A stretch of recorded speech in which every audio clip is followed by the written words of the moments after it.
Welcome to Vanitha Kannan channel. இன்றைக்கி நம்ம என்ன சமைக்க போகிறோம்னாங்க, முருங்கைக்கீரை பொரியலும் முருங்கைக்கீரை ரசம் தாங்க செய்ய போகிறோம். வாங்க எப்படி செய்யலான்னு பார்க்கலாம். முருங்கைக்கீரையை நல்லா வாஷ் பண்ணி எடுத்துக்கலாம். முருங்கைக்கீரையை உப்பு தண்ணியில் நல்லா வேக வச்சு எடுத்துக்கலாம். இதனால உப்பு தண்ணியில் வேக வச்சு எடுத்துக்கலான்னு சொன்னோன்னா, முருங்கைக்கீரை வேகிறதுக்கு ரொம்ப நேரம் ஆகும். அதனால் நீங்கள் உப்பு தண்ணியில் வேக வச்சு எடுத்திங்கன்னா சீக்கிரமாக முருங்கைக்கீரை வெந்து வந்துடும். இப்போ பாருங்கள், கீரை நல்லா பாதி வெந்து வந்திருக்கு. இந்த டைமில் கொஞ்சமாக கல்லுப்பு ஆட் பண்ணிவிட்டு நல்லா மிக்ஸ் பண்ணி விட்டுட்டு 10 மினிட்ஸ் நல்லா இதில் வேகட்டும்.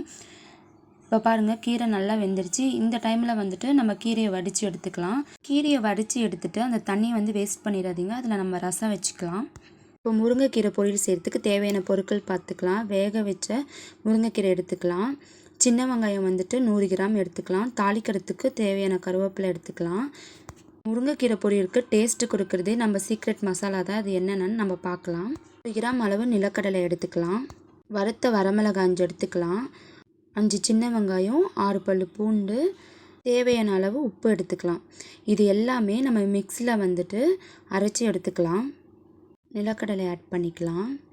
நம்ம வறுத்து வச்சுருந்த வரமிளகாயும் ஆட் பண்ணிக்கலாம். இதிலே உப்பும் ஆட் பண்ணிக்கலாம்.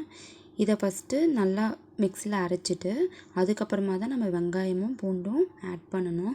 இந்த மாதிரி அரைச்சி எடுத்த வாட்டி இப்போ வெங்காயமும் பூண்டும் ஆட் பண்ணிவிட்டு மிக்ஸியில் அரைச்சி எடுத்துக்கலாம். தண்ணி எதுவும் ஆட் பண்ணக்கூடாது. இந்த மாதிரி அரைச்சி எடுத்துக்கலாம்.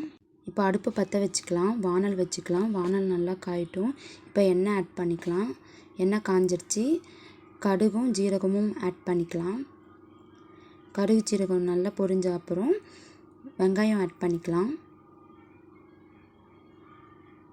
வெங்காயம் நல்லா பொன்னிறமாக வதங்கணும்.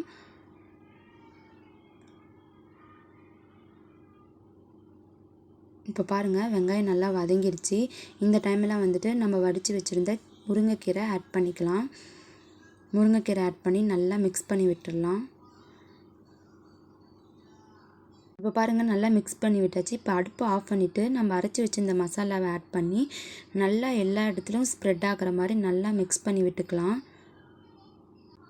ஒரு 5 மினிட்ஸ் நல்லா மசாலா கீரையில் எல்லா இடத்துலையும் ஸ்ப்ரெட் ஆகிற மாதிரி மிக்ஸ் பண்ணி விட்டுக்கோங்க. இப்போ பாருங்கள், சூப்பரான முருங்கைக்கீரை ரெடி ஆயிடுச்சு. நெக்ஸ்ட்டு நம்ம வடித்து வச்சுருந்த முருங்கைக்கீரை தண்ணி இருக்குது. அதில் எப்படி ரசம் வைக்கலான்னு வாங்க பார்க்கலாம். ரசத்துக்கு தேவையான பொருட்கள் என்னென்னு பார்க்கலாம். உங்களுக்கு எவ்வளோ ரசம் வேணுமோ அந்த அளவுக்கு கீரை தண்ணி எடுத்து வச்சுக்கலாம். ஜீரகம், மிளகு, பூண்டு நுணுக்கி எடுத்துக்கலாம். பெரிய சைஸ் தக்காளி பழம், கொத்தமல்லி இலை, நெல்லிக்காய் சைஸ் புளி ஊற வச்சுக்கலாம்.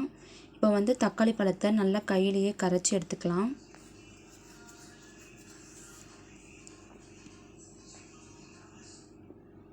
இப்போ பாருங்கள், தக்காளி இந்த மாதிரி கரைச்சி எடுத்துக்கலாம். இப்போ ஊற வச்ச புளியும் நல்லா கரைச்சி புளி தண்ணி ஆட் பண்ணிக்கலாம். இப்போ புளி தண்ணி ஆட் பண்ணியாச்சு. இதிலேயே கொத்தமல்லி இலை ஆட் பண்ணி நல்லா மிக்ஸ் பண்ணி விட்டுக்கலாம். இப்போ அடுப்பை பற்ற வச்சுக்கலாம். வானல் வச்சுக்கலாம். வானல் நல்லா காஞ்சிருச்சு. எண்ணெய் ஆட் பண்ணிக்கலாம். எண்ணெய் நல்லா காஞ்சிருச்சு. இப்போ கடுகும் ஜீரகமும் ஆட் பண்ணிக்கலாம். கடுகு ஜீரகம் நல்லா பொரிஞ்ச அப்புறம் வரமிளகாய் 2 ஆட் பண்ணிக்கலாம். இதில் கருவேப்பிலையும் ஆட் பண்ணிக்கலாம். இது நல்லா வறுத்த அப்புறம் நம்ம ஜீரகம், மிளகு, பூண்டு நுணுக்கி வச்சதை ஆட் பண்ணி நல்லா வதக்கிக்கலாம். இதிலே 1/4 ஸ்பூன் பெருங்காயத்தூள் ஆட் பண்ணிக்கலாம். பெருங்காயத்தூள் ஆட் பண்ணிவிட்டு நல்லா மிக்ஸ் பண்ணி விட்டுருக்கலாம். நல்லா மிக்ஸ் பண்ணி விட்டுட்டு நம்ம கரைச்சி வச்சுருந்த தக்காளி புளி இதிலே ஆட் பண்ணிக்கலாம். இதிலே ஆட் பண்ணிவிட்டு 1/4 ஸ்பூன் மஞ்சத்தூளும் தேவையான அளவு உப்பு ஆட் பண்ணிக்கலாம். இதை ஆட் பண்ணிவிட்டு நல்லா மிக்ஸ் பண்ணி விட்டுக்கலாம். இது நல்லா கொதித்து வரப்போ நம்ம வடித்து வச்சுருக்க முருங்கை தண்ணி ஆட் பண்ணிக்கலாம். ரொம்ப ஆட் பண்ணாதீங்க. அந்த புளி தண்ணி நம்ம ஊற்றிருக்கோம்ல, அதுக்கு தகுந்த மாதிரி நம்ம முருங்கை தண்ணி ஆட் பண்ணிக்கலாம். தண்ணி ஆட் பண்ணிவிட்டு நல்லா மிக்ஸ் பண்ணி விட்டுருங்க. இப்போ இந்த மாதிரி கொதித்து வரப்போ ஆஃப் பண்ணிடலாம். இப்போ பாருங்கள், சூப்பரான முருங்கைக்கீரை ரசம் ரெடி ஆயிடுச்சு.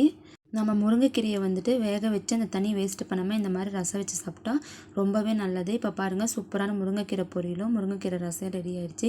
இந்த வீடியோ உங்களுக்கு பிடிச்சிருந்துச்சுன்னா லைக் பண்ணுங்கள், ஷேர் பண்ணுங்கள், கமெண்ட் பண்ணுங்கள், சப்ஸ்கிரைப் பண்ணுங்கள், பக்கத்தில் இருக்க பெல்லை கிளிக் பண்ணுங்கள். நெக்ஸ்ட் வீடியோ பார்க்கலாம். பாய்.